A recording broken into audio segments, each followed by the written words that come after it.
معلمي أنت الذي بالعلم قد السلام زودتني. عليكم أعزائي التلاميذ، كيف حالكم؟ اشتقت إليكم، أتمنى أن تكونوا بخير. إذا مرحبا بكم في درس جديد من سلسلة دروس التعلم عن بعد. إذا درسنا اليوم في مكون القراءة المستوى الأول ابتدائي، الحصة الأولى. موضوع درسنا هو الصوت الش مع الحركات القصيرة. إذا نبدأ على بركة الله. إذا قبل أن نبدأ يجب قراءة دائما، نعم كما العادة سنبدأ بقراءة الكلمات البصرية. إذا حاولوا أن ترددوا معي هذه الكلمات. هذا، نعم. هو، نعم. هناك، جيد. نعم، نحن، جيد. هؤلاء، نعم. يمين، الشمس، نعم. يسار، الجو، أيها، جاء، اللذان، الذين، اللواتي، اللتان، أبريل، شعبان. جيد. نحاول إيقاف الفيديو وقراءة من جديد هذه الكلمات.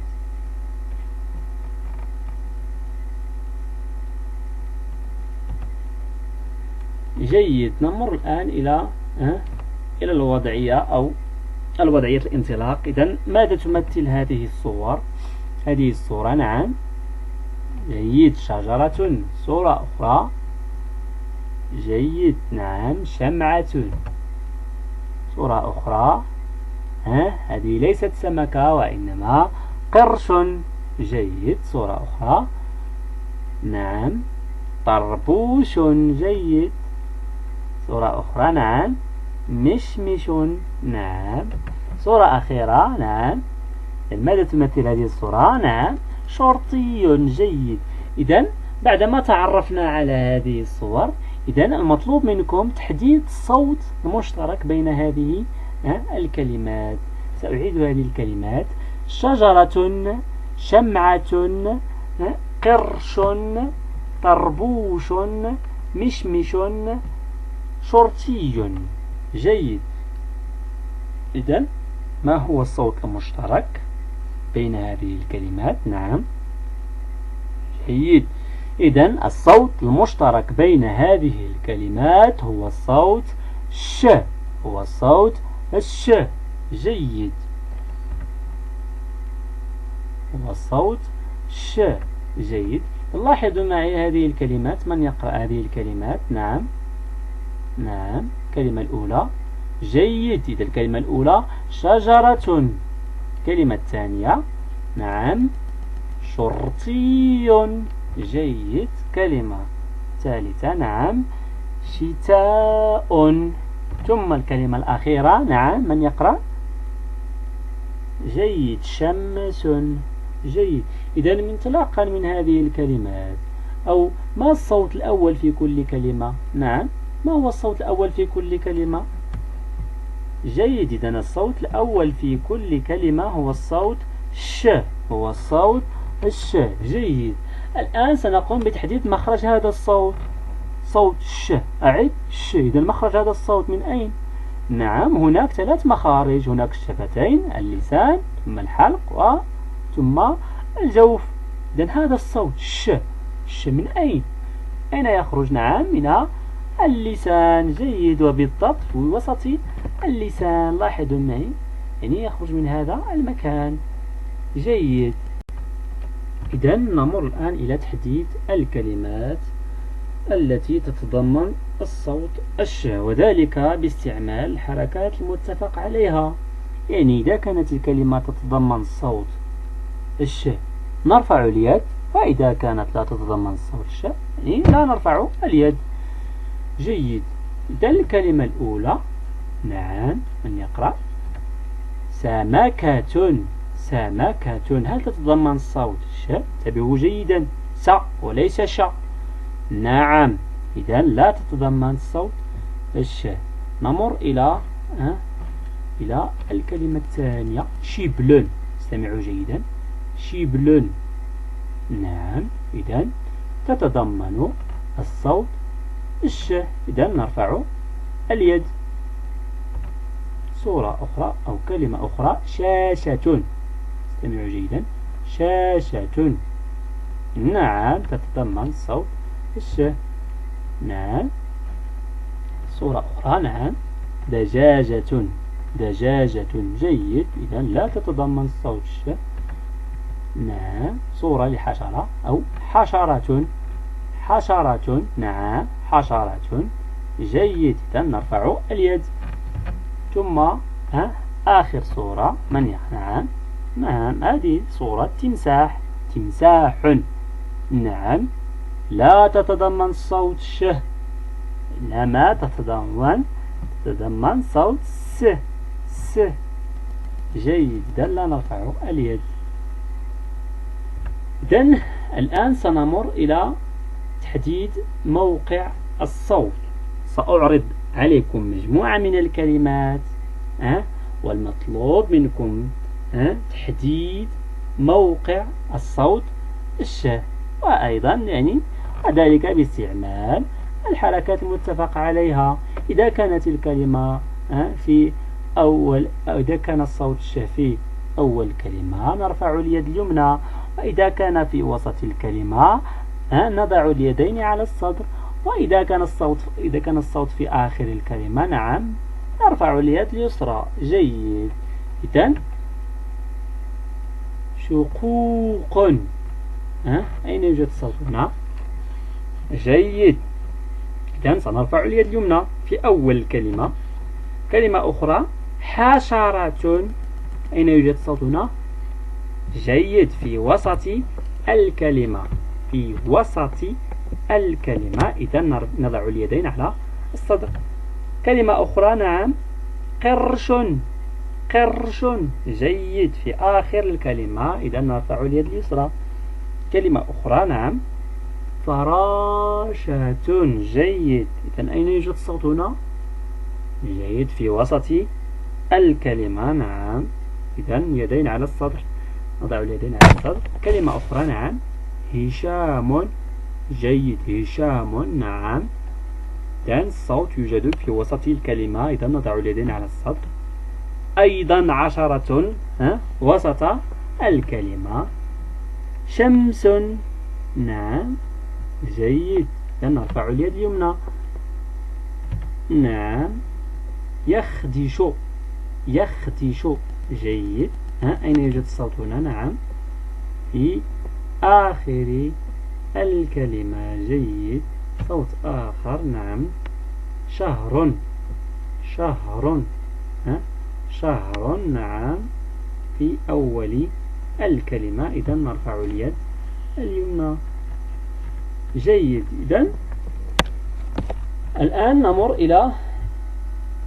إلى فقرة دمج المقاطع للحصول على كلمات. الآن سوف أعرض عليكم بعض المقاطع وستحاولون دمجها للحصول على كلمة. المقاطع لدينا من يقرأ هذه المقاطع؟ نعم خ شا بن. إذن من يقوم بدمج هذه المقاطع؟ جيد، إذا نحصل على كلمة خشب. جيد. كلمة أخرى نعم مش. نعم مش كي لا تن.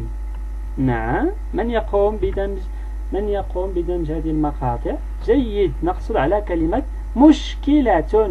جيد. كلمة أخرى نعم شروق. نعم، جيد، شروق، نحصل على كلمة شروق. نعم، نقرأ نعم كلمة أخرى نعم شي جيد جا نعم رن جيد نعم نحصل على كلمة شجار جيد نعم كلمة أخرى نعم فا نعم را شا تن نعم إذا نحصل على كلمة فراشة جيد كلمة أخيرة نعم شعر إذا نحصل على كلمة شعر جيد. إذا نمر الآن إلى تعرف أشكال الحرف حرف الشين. تلاحظوا معي هذه الصورة ماذا تمثل نعم جيد. إذا شمس جيد شمس. لاحظوا معي شمس أين يوجد صوت الش نعم يوجد في أول الكلمة. إذا هنا الحرف يوجد في أول الكلمة. فلاحظ معي كيف يكتب انظروا كيف يكتب حرف الشين في أول الكلمة. حاولوا أن تمرروا معي أصبعكم أو حاولوا تشكيله بالعجين إذا توفرت لديكم. نعم لاحظوا معي لا يشبه حرف السين إلا أن لديه 3 نقاط. نعم إذن هذا في أول الكلمة. نمر إلى الصورة الثانية. نعم الصورة الثانية ماذا تمثل نعم جيد عشب. رأينا هذا في درس في النشاط العلمي. نعم عشب جيد عشب. إذن هنا عشب. لاحظوا معي الصوت أين يوجد هنا صوت الش نعم يوجد في وسط الكلمة. إذا حرف الشين هنا في وسط الكلمة. إذن لاحظوا كيف يكتب صوت الش أو حرف الشين في وسط الكلمة. انظروا لاحظوا معي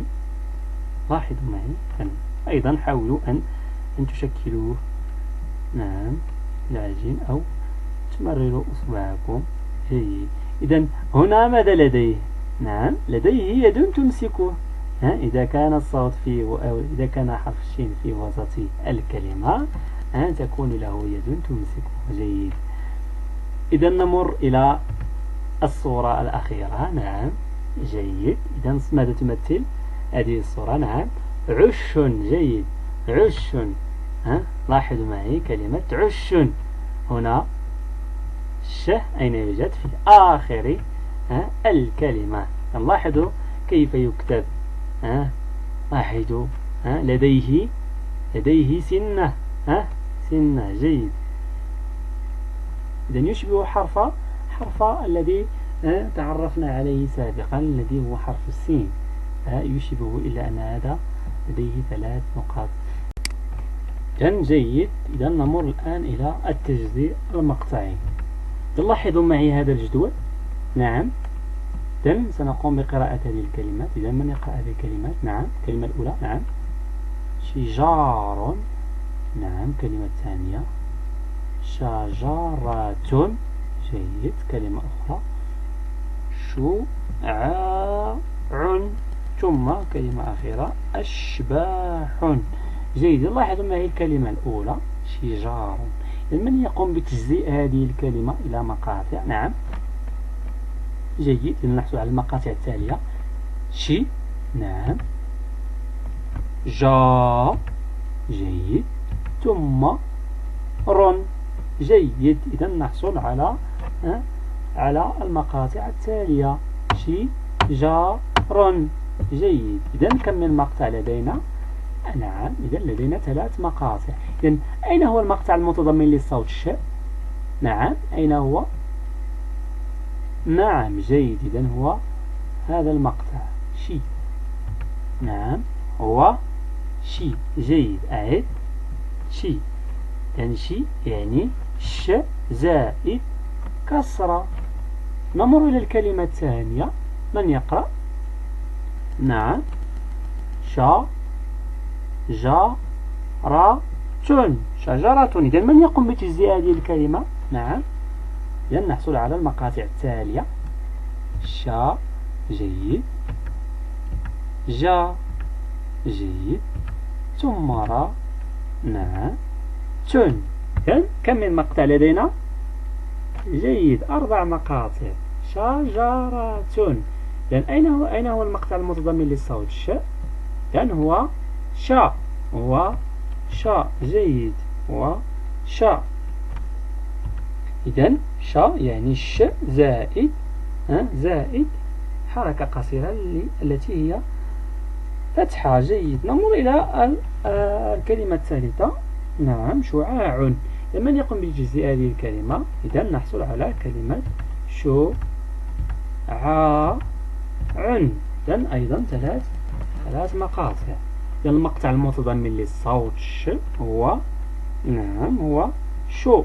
وهذا المقطع شو شو يعني ش زائد ضمة.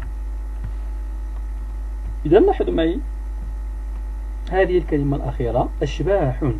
أشباح. هل من يقوم بتجزئها؟ انتبهوا جيدا. جيد. أش. نعم.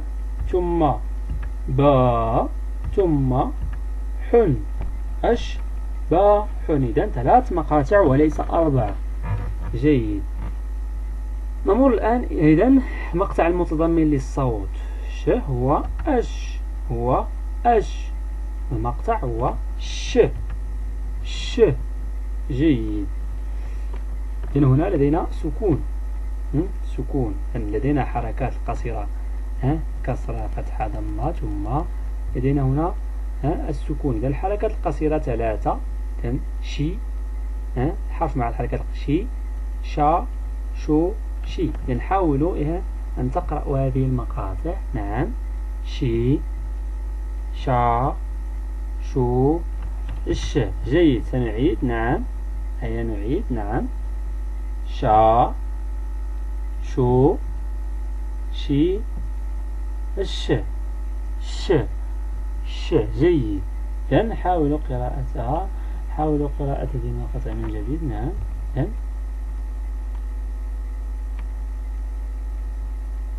جيد. إذا نمر الآن إلى مهارة التعويض. لاحظوا معي هذا الجدول. المطلوب هو سنقوم بحذف مقطع. سنقوم بحذف مقطع من هذه الكلمة. مقطع المتضمن للش من هذه الكلمة، ونعوضه بمقطع آخر للحصول على كلمة جديدة. مثلا لاحظوا معي هذا المثال. مثلا لاحظ معي كلمة شروق. أعيد. شروق. إذن قمنا بحذف مقطع شو. قمنا بحذف شو وتعويضه بخو. إذن نحصل على كلمة جديدة وهي خروق. نحاول إيقاف الفيديو والإجابة على هذا وملء هذا الجدول.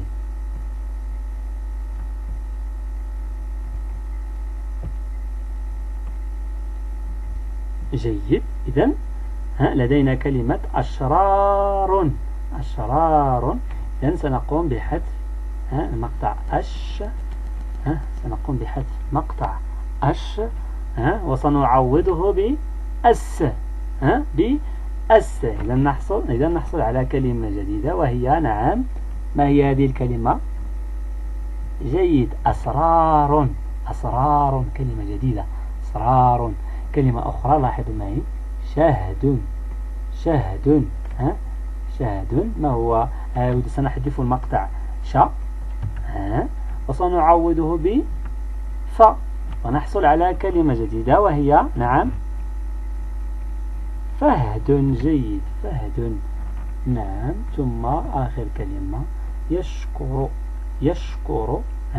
سنحذف مقطع يش ونعوضه بماذا؟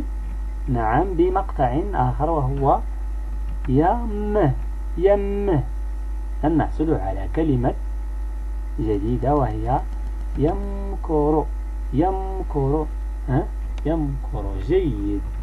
إذن نمر الآن إلى التطبيق. إذن سنحاول قراءة المقاطع.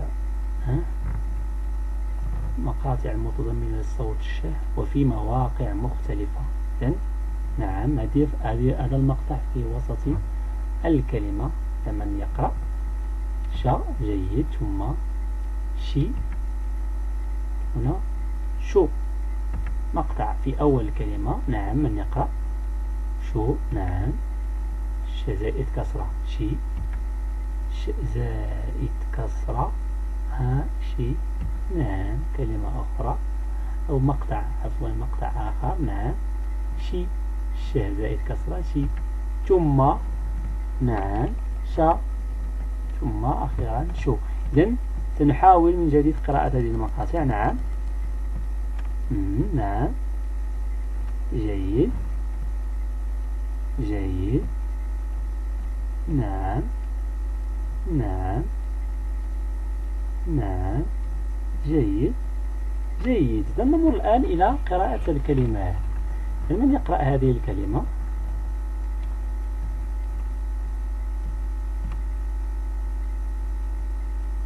كاشف جيد. كلمة أخرى فشل جيد. كلمة أخرى شكل جيد. ثم كلمة أخرى. نعم شرود جيد. ثم شراء جيد. الآن نمر إلى الجملة. إذن من يقوم بقراءة هذه الجملة؟ نعم أشعة. نعم الشمس. نعم دافئة جيد. جملة أخرى. نعم تشرق. نعم الشمس. نعم من جهة الشرق جيد. إذن حاولوا إيقاف الفيديو وقراءة هذه المقاطع والكلمات والجمل 3 مرات أو 4 مرات. إذن شكرا على انتباهكم ومشاركتكم.